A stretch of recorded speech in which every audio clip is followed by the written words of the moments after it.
What's up, guys? Welcome back to the channel, and today I'm going to show you how to use Klover's credit score tracking. So let's get straight into the video. First, talking about accessing credit score tracking. How you want to do that is to first log into your Klover account, and then once you're in there, just click the credit score or credit health tab, and that's going to display your credit score tracking.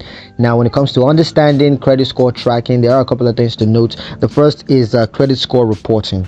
Now, Klover provides credit scores from major credit bureaus such as TransUnion or Equifax.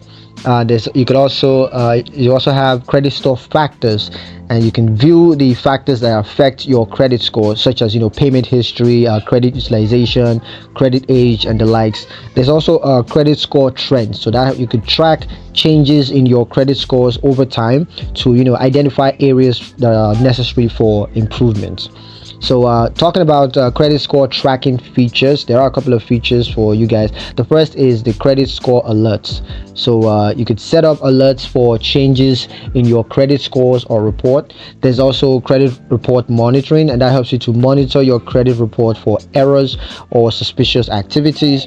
There's also a credit score simulator, where you can use a credit score simulator to see how different credit decisions may impact your score. Now, a couple of tips for using Klover's credit score tracking. The first, of course, is to regularly review your account's reports to ensure that everything is accurate. You also want to dispute errors on your credit report promptly to prevent damage to your credit scores.